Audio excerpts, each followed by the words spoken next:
রোজাদারের মর্তবা আল্লাহ কত বেশি দিয়েছেন। সমস্ত জান্নাতবাসীরা অন্য অন্য দরজা দিয়ে প্রবেশ করবে, কিন্তু রোজাদারদের জন্য আল্লাহ স্পেশাল একটা জান্নাতের দরজা রাখছে, যেটার নাম রাইয়ান। ওই রাইয়ান দরজা দিয়ে অন্য কোনো ইবাদতকারী ঢুকতে পারবে না। শুধু যারা রোজার কারণে জান্নাতে যাবে, আল্লাহ যাদের রোজার উপর সন্তুষ্ট হয়ে যাদেরকে জান্নাত দিবেন, ওই স্পেশাল দরজা দিয়ে শুধু ওই রোজাদার বান্দারা জান্নাতে প্রবেশ করবে। সুবহানাল্লাহ, আল্লাহু আকবার বলেন।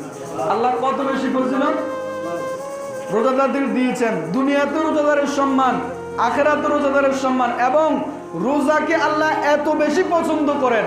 দেখেন আপনি আমি রোজা আছে কি নাই এটা শুধু আপনি আমি জানেন আর আল্লাহ জানি, ঠিক কিনা বলেন? ঘরের বিবিও জানবে না, সন্তানও জানবে না।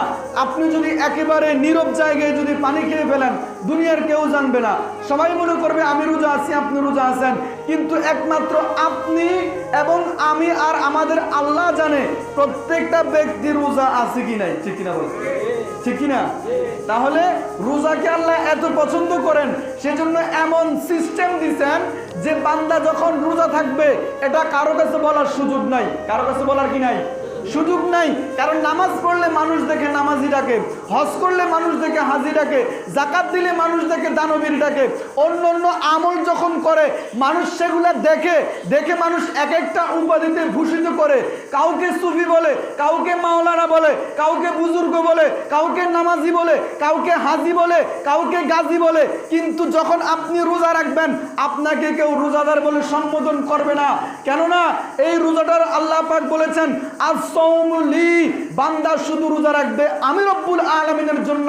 বান্দা রোজা আছে কি নাই এটাও আমি জানি, এটা শুধু বান্দা জানে। তো সুতরাং রোজাকে আমি এত পছন্দ করি যে অন্য কোনো জিনিসের মতো রোজাকে আমি লোক দেখানোর মতো বানাই নাই, বরং রোজাকে আমি গোপনীয় বানিয়েছি। রোজা যখন বান্দা রাখবে তখন এটা বান্দার আমি জানবো। সুবহানাল্লাহ, আল্লাহ রোজাকে এত বেশি পছন্দ করেন। সুবহানাল্লাহ। তাহলে আমি আপনি সুবহ সাদিক থেকে সূর্যাস্ত পর্যন্ত যে উপবাস করতেছি, মনে করেন আমরা যদি খাবার খাই আল্লাহর কি লস আছে?